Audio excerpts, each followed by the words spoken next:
This is John Majori with Majori on Bowie. This is the Majori on Bowie YouTube channel, where I have a new interview every week that has something to do with David Bowie.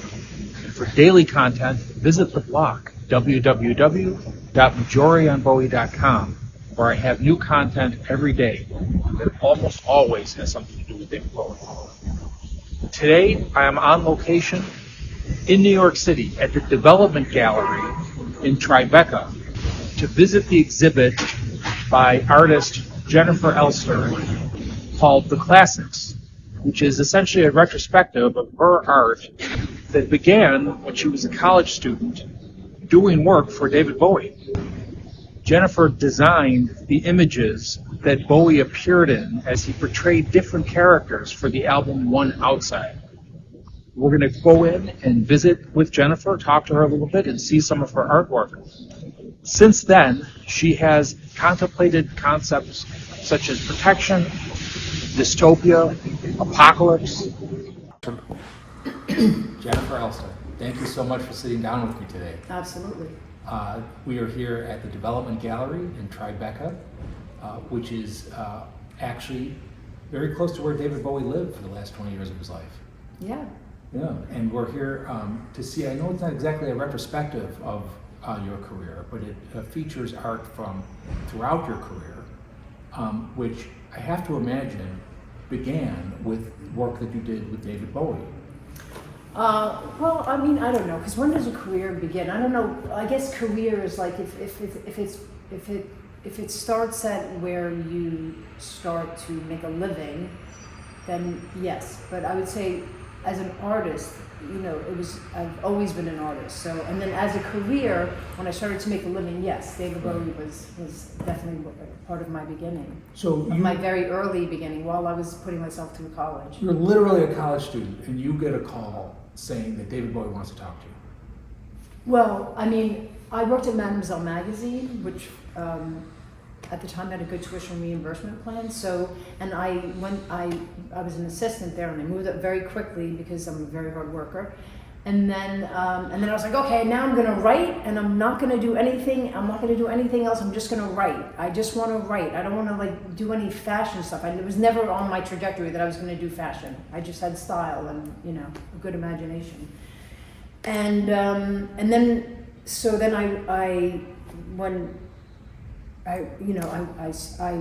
left, and then suddenly I started getting calls, and one of the calls was, "Do you want to style David Bowie?" And it was just there's no getting away from this. There's just absolutely no, like, I'm in this, you know, of course. So and then it, you know, and then I just kind of kept going with it for a while. But yes, he was one of my the beginning of my career was working with Bowie, and many others. I mean, I worked with so many talented, amazing counterculture icons, basically. I've noticed that you've worked with rock stars, but also political advocates. You did advocacy with Gloria Steinem. Yes. You did, I don't know if this is a correct characterization, but lyrics for Yoko Ono. Yes, it is. You've helped develop the images of, you mentioned Trent Reznor. And going back to Bowie, I think some of how we think of him, especially as it pertains to the One Outside album, is really profoundly influenced by the work that you did with him.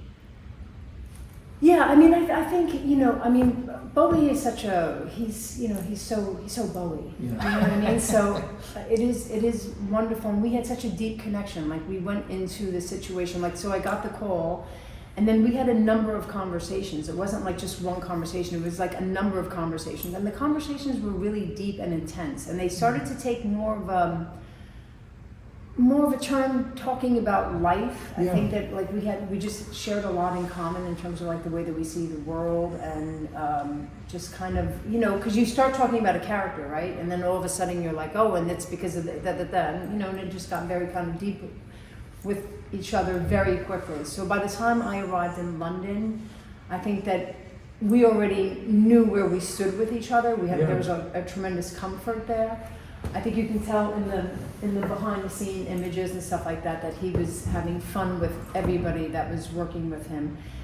And so that really opened up for a lot of play. And one of the things that I learned about from Bowie was just like also just what an incredible businessman he is. Like he's such a gentleman, he's so professional, and he really respects the people that he hires to work on the shoots. So John Scaresbeck, who was the photographer who did these images here, he was the photographer on the shoot, and I was the stylist, and yeah, we brought his storyline to life.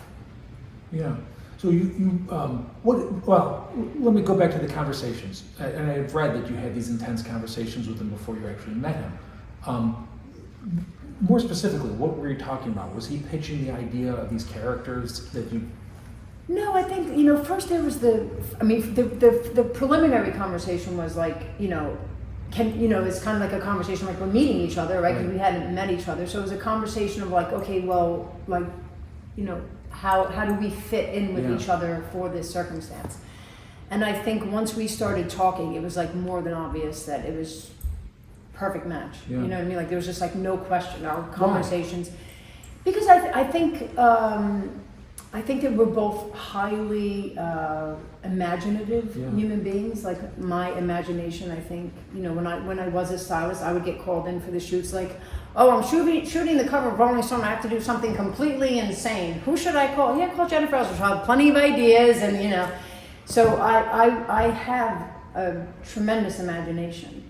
And of course Bowie has a tremendous imagination. So when you hook into that kind of field with somebody else, like when you're on that playing field, it's like anything, it's like everything can happen. Right. You know what I mean? So, and that was afforded to us very quickly through our understanding of one another. So I think that was just, a great connection. And we continued to have that connection for 5 days on the shoot when we were shooting. How much exposure did you have to the album itself before you started doing the shoot? Yeah, I mean, we were listening to it, and I was listening to it, and on the shoot we were listening to it. I mean, going back a while here, so somebody else might be a better reference for this than I am. But I mean, it was, we were listening to it, but it was different because when I was working on it, you're listening to it, and you're trying to break down these characters, right? So it's like, okay, this character's like this, and da da da da da da da, right? But now I listen to it and I just listen to it. Right. So I have a very different experience with the work. Well, so the characters, if they didn't exist, if the visual images didn't exist, and I want to ask also, how do they go from what you're shooting into the art that appears in the album? Without seeing the characters, you might even miss who they were just by listening to the album straight through. So as fans, our appreciation of the album is really very dependent on the images that you help create. That's so great. That makes me so happy. That really does make me happy. It's wonderful to create something that kind of resonates and continues to resonate. And I also feel like One Outside is a more quiet album from Bowie, if there is such a thing as a quiet album from Bowie, but because it's more experimental in nature, it's not quite as mainstream as everything else. So I think that there's also, in my little tiny way, me also raising awareness for the One Outside album. Yeah. You know what I mean? So it's like people out there are appreciating it, and then there are all these people that aren't really familiar with it as much. So it's really great to kind of educate people who love Bowie on something that that they miss. That's a real kind of gem.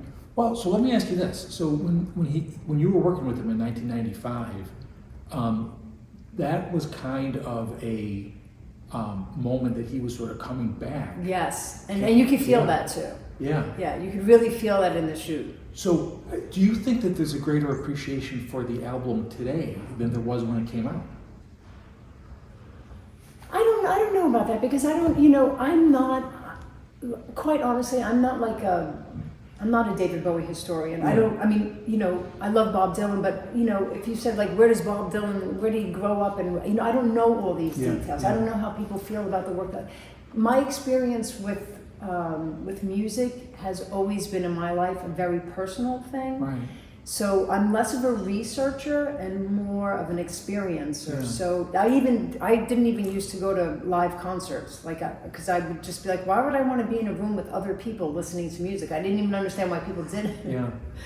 And now I go to a couple live concerts a year, and I'm like, wow, this is amazing. This is so much fun. I've been missing this all this time. So I don't know how the appreciation level then to now. All I know is that the people who love One Outside come in and they are so amped up to see these pieces in person. And then people who love Bowie, who are less familiar with it, come in and they appreciate it. And for me, I appreciate it now, years later, as as a body of work and also as an amazing memory. So I'm not just saying this to blow smoke, but it's one of the albums that I listen to the most. And what's your favorite song? On One Outside? Well, probably Hello, Space Boy. Yeah. Which is maybe, but my favorite obscure song from the album is Through These Architects' Eyes. Ah, okay. I'll have to listen to that again to have a clear memory in my mind of that one. Yeah. But I know the album pretty well. Yeah. But Hello, Space Boy. So, One Outside, along with some of Bowie's other albums like Scary Monsters and Diamond Dogs, has been interpreted as a reflection on dystopia or a prediction of a darker future. Can I tell you something? Yeah. This whole thing makes me trip out. Yeah. Because that's what that's about, right? Yeah. And that's what this show is. Right. It's like it's just so bizarre how everything aligned. Do you know what I'm saying? Like I went through my hoard, pulled out these pieces, and then they're telling this dystopian story, and then I have a dystopian exhibition, and then I'm telling his dystopian story inside of the exhibition. I mean, it's wild. To me, that's wild. Those interrelated connections right there, and how this part of the exhibit so gracefully kind of is interweaved into the exhibition is really kind of marvelous. So what happens next? You witnessed some of the most horrific calamities that we as a society have experienced. Yes. You personally witnessed 9/11. Yes. You were at ground zero of the COVID epidemic. Yeah. But have we realized the dystopian vision? Well, I think so much of this exhibition, and in a way, I almost want to listen more carefully because, Bowie was somebody who was predicting what was going to happen, and I think people have referred to my work as predictive. Yeah. Bowie and I think in terms of, I haven't made these connections. I'm making these connections now, so I'm making them live with you. But Bowie and I, so we both have these amazing imaginations, right? And I think when you have an amazing imagination and you also are intelligent, you can imagine what can happen. Yeah.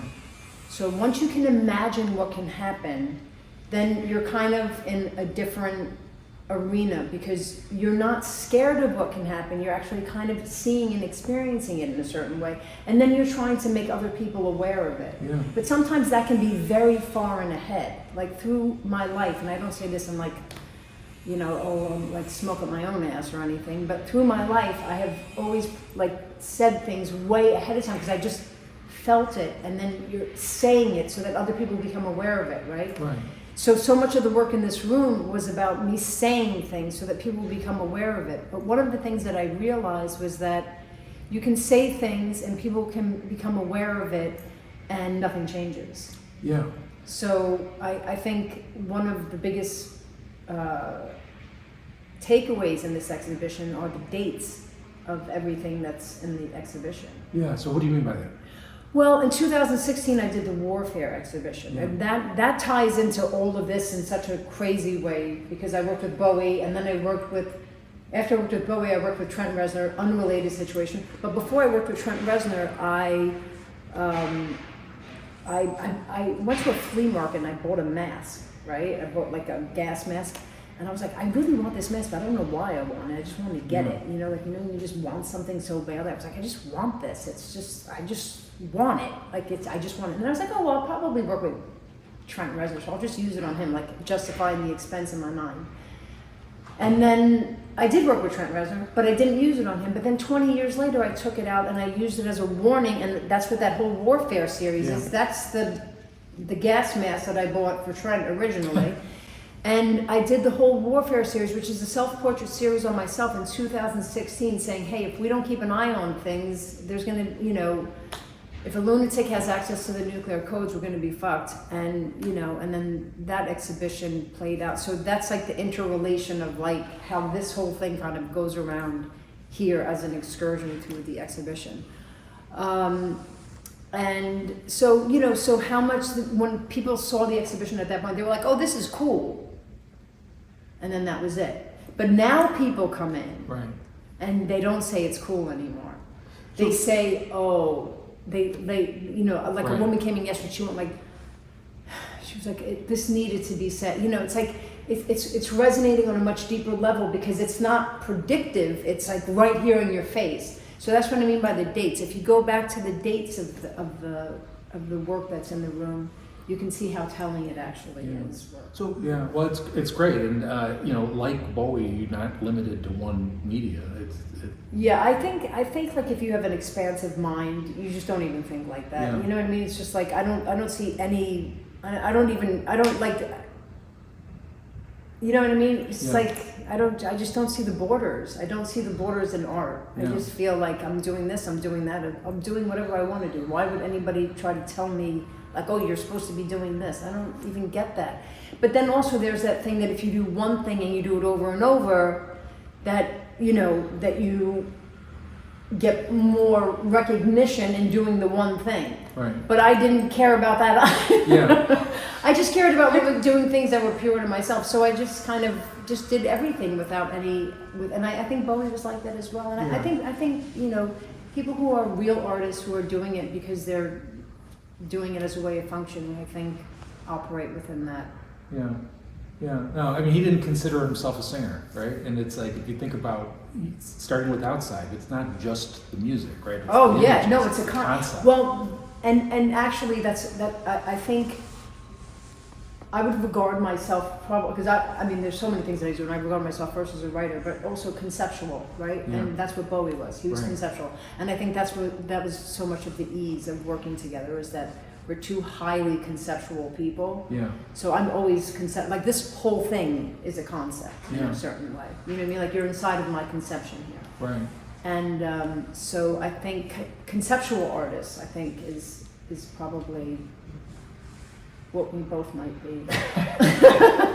So this has been terrific. I wanted to ask you two closing questions, one of Yes. which is silly.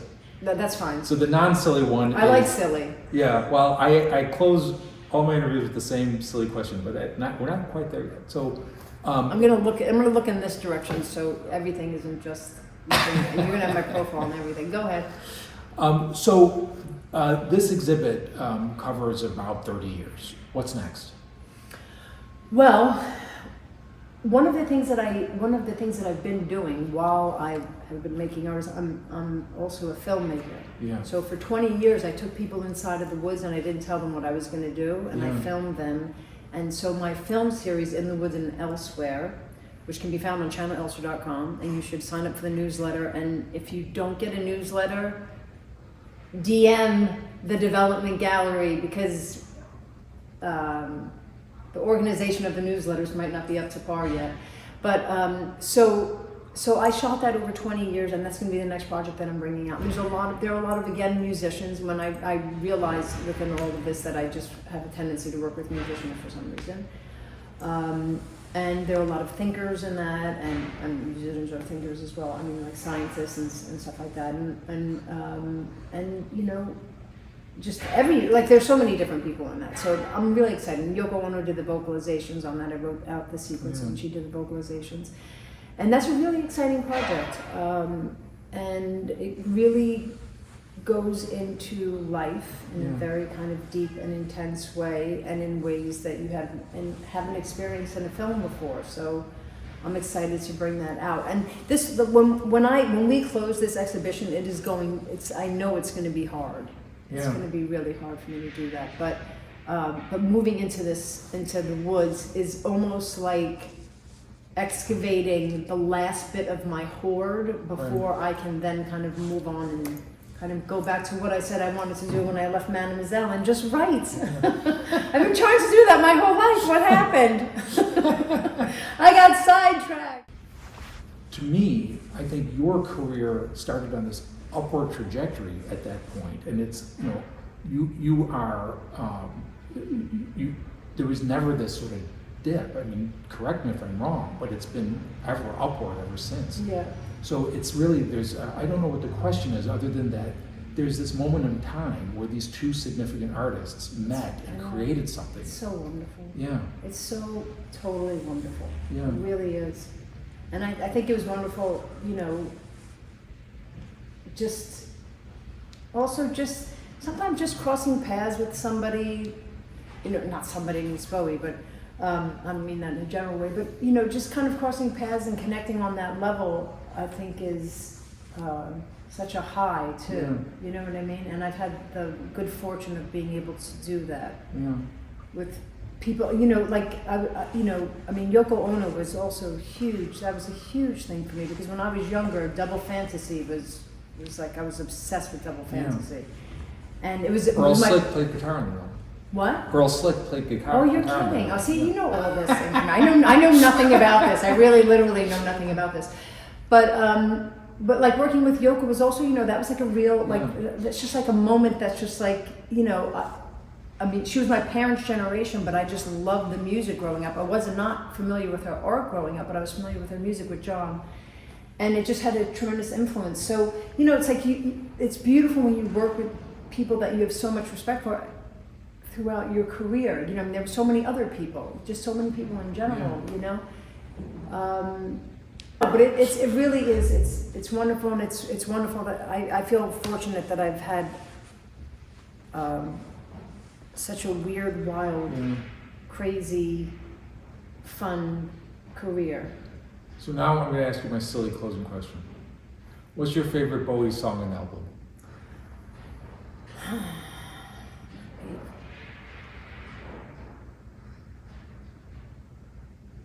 I don't think I have that. I Yeah. don't. Because it changes. That's what everybody says. It changes. I mean, there was like a moment when I was like, 5 years, what a surprise! It's like, hell yeah, let's do this. And then it's, and now, right now I'm having I don't know, Ramona A. Stone is really hitting for me right now. But I know it's not my favorite, but it's really hitting for me because, I don't know, David Bowie News played it on a post that he did, and it was like, she was having a midlife crisis, and I was like, oh my god, this is hysterical. She's an artist and she's having a midlife crisis. This is fucking hysterical. I'm going to refrain from saying favorites, if that's okay with you. All right. Just because I love so much of it, and it's on a day-to-day basis. Yeah. It's on a day-to-day basis. But I will say that I love it all, really, I have to say. I love it all. And even the stuff that in the 80s that came out that I was less on, I'm kind of enjoying that more now too. You know what I mean? Oh, absolutely. Yeah. It's, he left us a lot to do. Yes. So. Well, and also that whole Lazarus thing, I haven't even gotten into that yet. I'm excited because I still have that to kind of look forward to. I haven't delved into that. I've talked to people who have put off listening to it because it's too emotional. I don't feel like it's too emotional for me. I just feel like I haven't gotten to it yet. And sometimes it's almost like a good book or a movie. It's like you're saving it for a later date, So it's like I'm saving it for a later date. I have enough right now, and then when I want to dig into that, I'll dig into that and enjoy that. Yeah, no, it's great. Jennifer, thank you so much. Thank this you is so really much. It's been very wonderful. nice to have you here, and I love learning all this stuff about one at a time. Thank you. Our paths are going to cross again. I know that it will. So, yes. And who knows where this can end up too. You know what I mean? There's possibilities for it. So this might not be the last time you see it. Great. So this is the dress that David Bowie wore as Baby Grace. So this is the beautiful dress he wore, and this is him as Baby Grace here. I'm sure you can reference Baby Grace in your work, right? Because you know Baby Grace. So this is Baby Grace. And then here, this is what he wore as Algeria Touchreek. This is the blazer that he wore. And here, this is the shirt he wore as Detective Nathan Adler. And here, this is the piece that I cut on him during the shoot for One Outside in London. And I cut this on him, and then this is the bullet belt. I have the knife too, but you know, I don't keep it out in case someone wants to fucking turn on me. And then here, this is me working with him, putting the outfit together, the look together. And as you know, this is Ramona A. Stone. And these are the collection of pieces that we have here at the Development Gallery.